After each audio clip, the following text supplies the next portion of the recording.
Breaking news on Long Island, a verdict has been reached in the case against the former NYPD officer accused in the death of his 8-year-old son. CBS 2's Jennifer McLogan has been covering this story since it broke 2 years ago and was in the courtroom.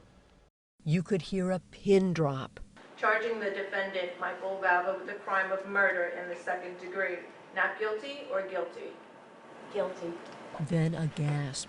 Guilty of murdering his 8-year-old autistic son, Thomas. The most important result of this was justice for Tommy. This type of torture that was allowed to go on for so many years. The unbelievable tragedy of this case, a small measure of justice. In the months leading up to his death from hypothermia, 8-year-old Tommy was subjected to unspeakable cruelties, including starvation, beatings, and emotional abuse. Yet the defense argued, despite parental deficiencies, Michael did not want Thomas to die. There was a significant amount of evidence against our client, and so we understand the verdict.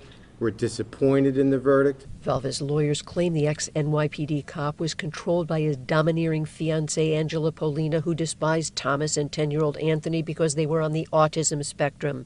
After they moved into the Bittersweet Lane home with her daughters, the two brothers suffered from incontinence. It was Polina's idea to banish them to the garage, and when they had toilet accidents, Michael texted, "Okay, I'll beat them up again. Talking don't work. Maybe a bloody face will."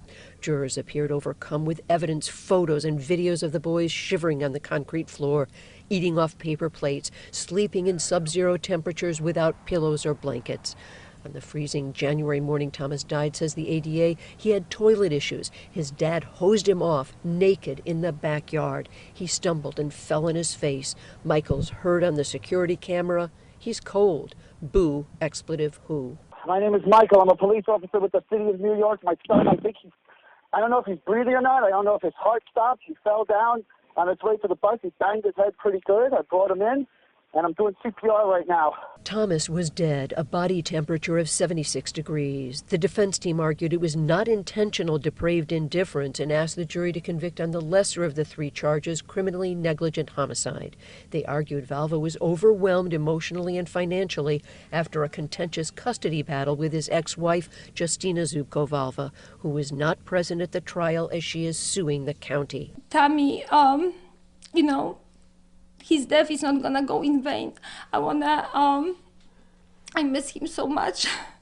When police came to arrest Valva and Polina, they were in bed together. Tommy's backpack with personal notes and art lay untouched on the garage floor.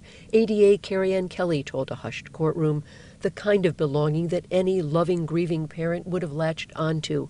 It meant nothing to him, just like Thomas. Thomas's 2 brothers are back in the custody of their mother. Angela Polina's trial is due to begin in January as this heart-wrenching saga continues. In Riverhead, Jennifer McLogan, CBS 2 News.